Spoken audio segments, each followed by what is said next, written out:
Assalamualaikum warahmatullahi wabarakatuh. Baiklah teman-teman, di sini kami dari kelompok 5 akan menyampaikan materi kami mengenai emosi. Baiklah, untuk pemateri yang pertama yaitu saya sendiri. Langsung saja yang pertama yaitu pengertian emosi. Emosi adalah suatu keadaan dalam diri seseorang yang memperlibatkan ciri-ciri kognisi tertentu, seperti penginderaan, reaksi psikologis, dan pelampiasan dalam perilaku. Emosi juga sering muncul secara langsung atau mendadak dan sulit dikendalikan. Selanjutnya yaitu mengenai pengertian emosi menurut para ahli. Yang pertama di sini menurut Pres 1999, ia berpendapat bahwa emosi adalah reaksi menghadapi situasi tertentu, sifat dan intensitasnya berkaitan dengan aktivitas kognitif atau pikiran. Yang kedua yaitu menurut Herschel 1985, ia berpendapat bahwa emosi merupakan pengalaman subjektif dan terlihat dari reaksi wajah seseorang. Yang ketiga yaitu pendapat Kelenginan. Ia berpendapat bahwa emosi berhubungan dengan tujuan tingkah laku seseorang.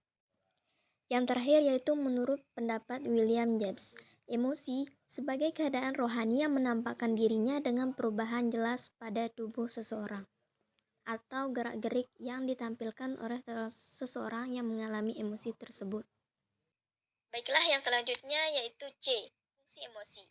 Secara umum ada 7 fungsi emosi bagi manusia, dan masing-masing fungsi tersebut berperan penting terhadap kelangsungan hidup seseorang.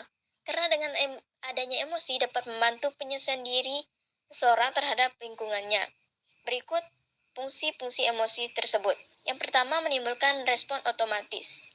Seseorang yang mengalami emosi maka akan menimbulkan respon otomatis atau respon langsung.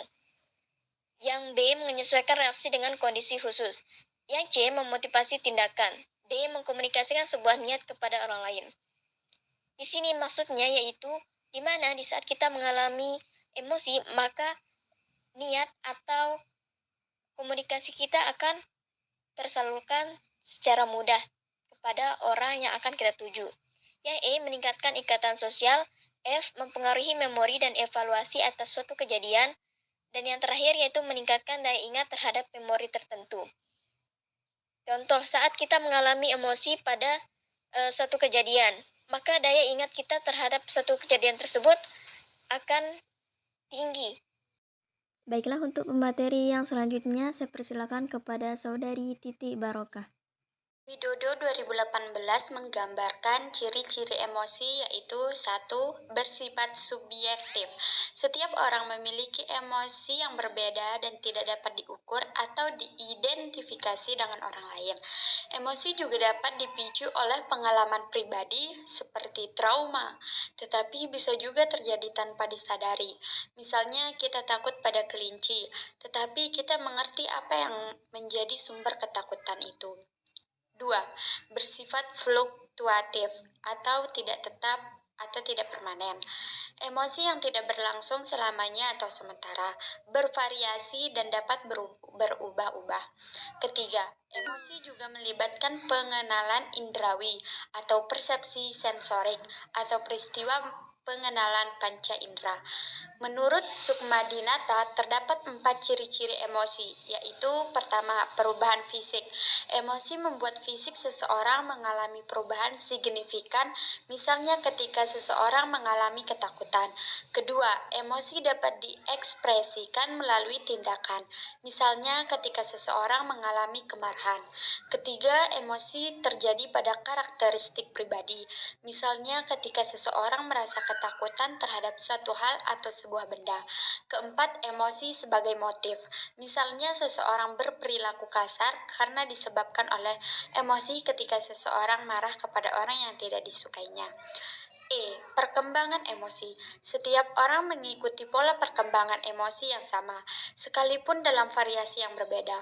Variasi tersebut meliputi segi frekuensi, intensitas, dan jangka waktu dari berbagai macam emosi, serta usia pemunculannya yang disebabkan oleh beberapa kondisi yang memengaruhi perkembangan emosi. Oleh karena itu, emosi anak kecil tampak berbeda dari emosi anak yang lebih tua atau orang dewasa. Faktor kematangan dalam belajar memiliki peran penting dalam perkembangan emosi. Akan tetapi, faktor belajar mengajar merupakan faktor yang dapat dikendalikan. Dengan demikian, pengendalian pola belajar adalah positif dan merupakan tindakan preventif. Metode belajar yang menunjang perkembangan emosi adalah trial and error, meniru pengondisian dan pelatihan. Metode belajar yang digunakan anak dapat memengaruhi perkembangan emosinya, termasuk penyesuaian pribadi dan sosialnya. Oleh karena itu, sering dikatakan awal masa kanak-kanak merupakan periode kritis bagi perkembangan emosi anak. Ciri khas emosi adalah emosi kuat. Emosi sering kali tampak, emosi bersifat sementara labil, dan emosi dapat diketahui melalui perilaku anak.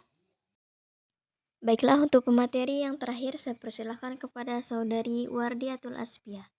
Selanjutnya yaitu F. Macam-macam emosi. Berdasarkan pengaruh perangsang yang diterima oleh indera, macam-macam emosi yaitu yang pertama ada emosi marah, yang dimana emosi ini disebabkan ketika ia menganggap orang itu bersalah terhadap dirinya. Yang kedua yaitu emosi sedih, susah, duka, atau pilu, yang biasanya disebabkan karena adanya masalah atau musibah yang terus datang dan merasa dirinya tidak mampu menyelesaikan masalah tersebut. Oleh karena itu, timbullah emosi sedih ini dalam dirinya. Yang ketiga yaitu emosi iri, yang dimana emosi ini disebabkan karena adanya sifat membandingkan keadaan dirinya dengan keadaan orang lain. Yang keempat yaitu emosi takut, yang dimana ekspresi ini dapat berupa lari menjauh dari objek penyebab takut. Misalnya ketika melihat hantu, maka secara tidak sadar pasti kita akan menjauhi atau berlari karena menganggap objek tersebut adalah sebuah musibah yang memicu timbulnya rasa takut bahkan sampai trauma. Yang terakhir yaitu emosi cinta, yaitu salah satu contoh ekspresi ini adalah kisah remaja yang menjalin asmara. Emosi kisah remaja yang menjalin asmara ini disebabkan karena adanya ketertarikan antara satu sama lain, sehingga terjadilah emosi cinta ini dalam dirinya. Selanjutnya, menurut ahli psikologi, salah satu ahlinya yaitu Paul Ekman, menjelaskan macam-macam emosi, yaitu yang pertama emosi bahagia. Emosi ini dapat berupa perasaan senang, ceria, gembira, puas, dan hal-hal menyenangkan lainnya. Yang kedua yaitu emosi sedih, yang dimana kondisi emosional dengan perasaan tidak bersemangat dalam mengerjakan apapun atau mood yang tidak bagus. Yang ketiga yaitu emosi takut, sama halnya dengan penjelasan sebelumnya, yaitu berupa lari menjauh dari objek penyebab takut, seperti tadi misalnya melihat hantu. Yang keempat yaitu emosi jijik. Emosi ini berasal dari banyak hal, termasuk rasa atau bau yang tidak menyenangkan. Bahkan melihat orang lain yang berperilaku buruk atau dianggap tidak menyenangkan juga bisa memicu terjadinya emosi ini. Yang kelima yaitu emosi marah. Biasanya emosi ini terjadi karena adanya perbuatan atau sikap orang lain yang tidak menyenangkan, atau bisa mengundang atau terus mencari kesalahan orang lain, sehingga emosi tidak terkontrol dan menyebabkan adanya adu mulut bahkan lebih dari itu.